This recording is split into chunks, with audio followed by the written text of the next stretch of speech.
নমস্কার বন্ধুরা, স্বাগতম জানাচ্ছি আরও কিচেনে। কেমন আছেন সবাই? আশা করছি সবাই ভালো আছেন, আমিও ভালো আছি। তো চলে আসলাম সব কিছু গুছিয়ে নিয়ে রান্নার কাছে। তো বন্ধুরা, আজকে রান্না করে দেখাবো তেলাপিয়া মাছ।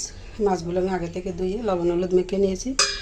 আর তার জন্য মশলা নিয়েছি এখানে পেঁয়াজ রসুন বাটা একসাথে, আর নিয়েছি আদা বাটা, জিরা বাটা, আর নিয়েছি হলুদ।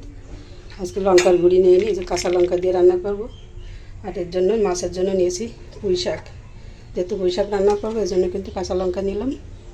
তো পুঁই শাকের পাতাগুলো আলাদা দিয়ে নিয়েছি, আর এই যে ডগা, আর নিয়েছি সাথে একটা আলুগুলো নিচে পড়ে গেছে। তো বন্ধুরা, এদিকে কড়াইতে তো আমি তেল দিয়েছি, তেল গরম হয়ে গেছে। আমি মাছগুলো আগে ভেজে নেব।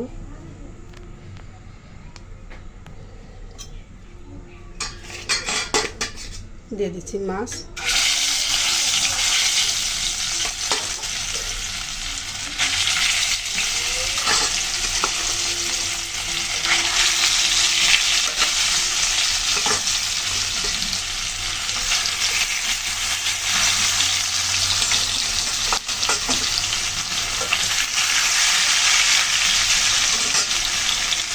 মাছগুলোকে এখন ভালো করে ভেজে নেব। তো মাছগুলোকে বেশ ভালো করে ভেজে নিলাম, এখন উঠে নিচ্ছি।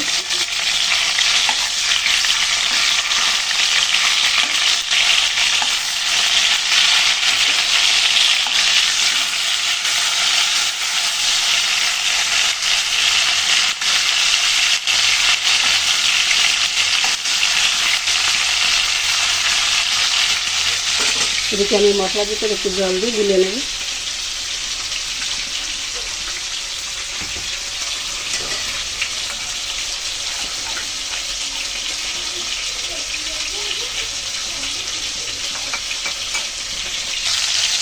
মাছগুলোকে লালচে করে ভেজে নিলাম, এখন তুলে নিচ্ছি।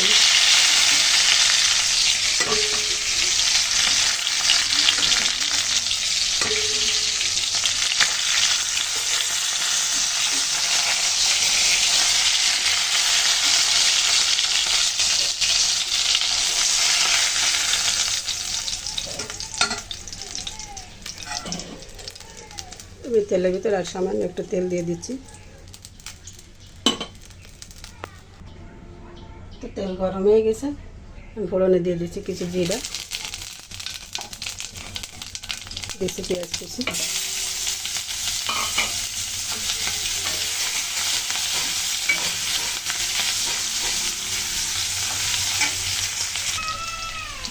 পেঁয়াজের সাথে আলুগুলো দিয়ে দিই।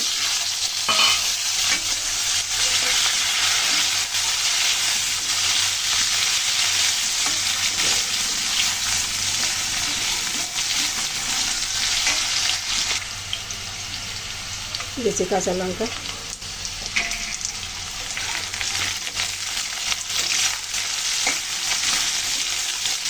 যে কোনো শাক রান্নায় কাঁচা লঙ্কাটা দিলে কিন্তু তরকারিতে স্বাদটা ভালো আসবে। এই জন্য একটু করে দিয়ে দিলাম। লঙ্কাটা দিয়ে হালকা একটু নেড়ে চেড়ে নিই। এখন দিয়ে দিচ্ছি গোলানো মশলা।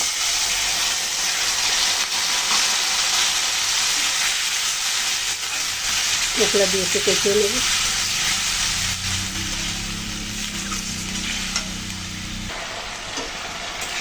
মশলা দিয়ে তো হালকা করে কষিয়ে নিলাম।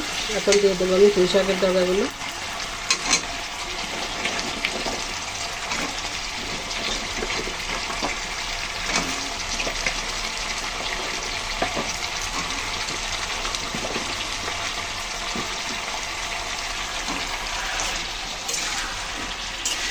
মশলার সাথে আমি আলু আর পুঁই শাকের ডগাগুলো সুন্দর করে কষিয়ে নিচ্ছি।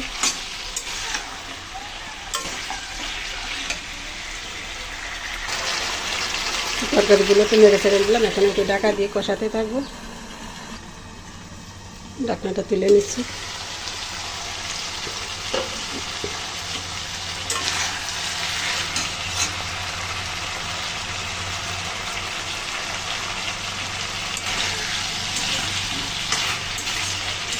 তরকারিগুলো কিন্তু সুন্দর করে কষিয়ে নিলাম ঢাকা দিয়ে দিই।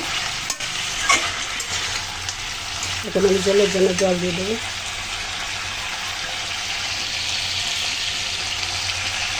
দিচ্ছি জল।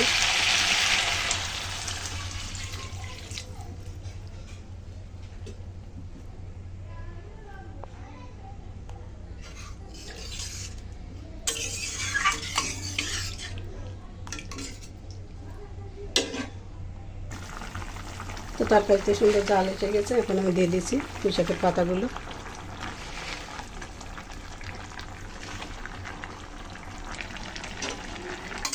শাকগুলো দিয়ে তো ভালো করে একটু নেড়ে চেড়ে নিলাম। এখন আমি ঢাকা দিয়ে দেবো।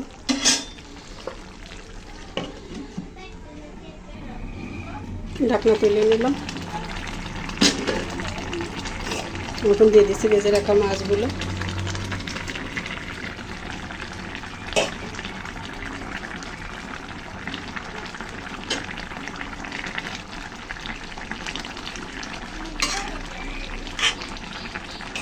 আবার ঢাকা দিয়ে দিচ্ছি। ঢাকনাটা তুলে নিচ্ছি একটু পর। তাই মাছগুলো একটু তুলে নিচ্ছি। তো মাছগুলোতে যে তুলে নিলাম, এখন লবণ দিয়ে দিচ্ছি পরিমাণ মতো। লবণটা দিয়ে একটু ভালো করে মিশিয়ে নিচ্ছি।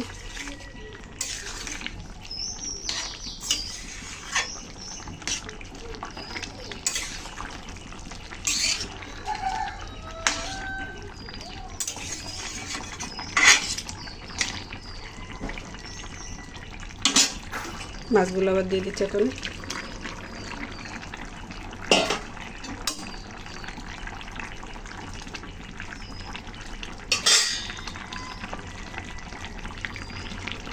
আবার ঢাকা দিয়ে দিলাম। ঢাকনা খুলে নিচ্ছে অনেকক্ষণ পর।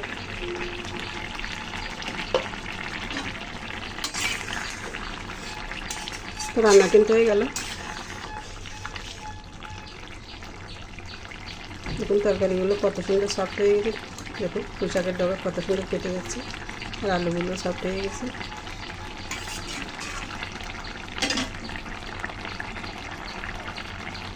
তখন আমি নামিয়ে নিচ্ছি। তো তরকারি যে নামিয়ে নিলাম, তো আলু পুঁই শাক দিয়ে তেলাপিয়া মাছের এই রেসিপি আপনাদের কাছে কেমন লেগেছে বন্ধুরা কমেন্টে জানাতে কিন্তু ভুলবেন না। তো সবাই ভালো থাকুন, সুস্থ থাকুন।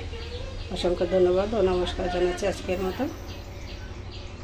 এতক্ষণ কষ্ট করে আমার সাথে থেকে ভিডিওটি দেখার জন্য সবাইকে আরও একবার নমস্কার জানিয়ে এখানেই রাখছি।